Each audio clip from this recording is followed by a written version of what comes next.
The drawing part of any painting can be quite daunting for a lot of people.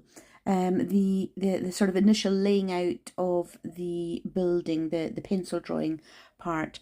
So as you can see here, I make a right mess when I'm drawing.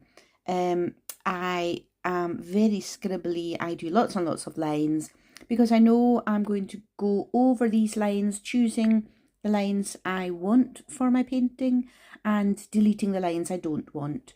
So I'll go over the lines in pen. These are the lines I do want. Then when I'm done with the pen, I'll rub out the pencil in the background and I'll have a much, much neater pen drawing to paint from.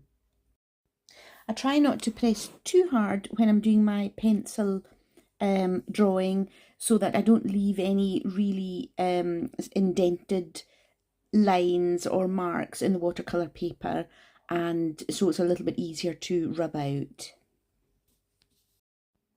This is half pencil, half pen, and this is pretty much all pen with most of the pencil rubbed out. And here we have 100% pen now, there's no pencil left. So it's a much neater image and I can see exactly what I need to paint and how I'm going to paint it.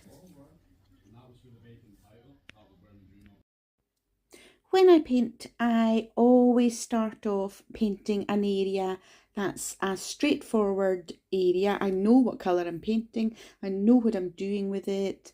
It tends to not usually need any kind of gradients or blends or anything like that.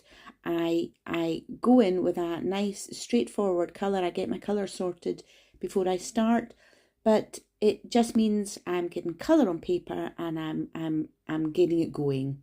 So I always choose a relatively easy element of the building to paint as the very first part of what I paint.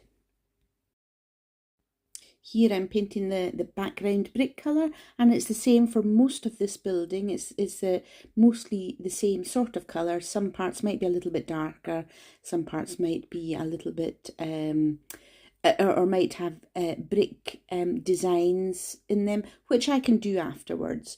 And again, once I've finished with the kind of terracotta reddy colour, I'm going in with the purple colour as well, which is the colour of the painted front. And again, I know that's a straightforward area that I can paint, and it gets colour down, and it just gets a good part of the painting done with colour. Black pots, again, that's quite straightforward, so I'm going to get the black onto these pots. I can always go back to these areas to add more interest or definition or 3D-ness to them, but if I get the colour down, then that's me on my way.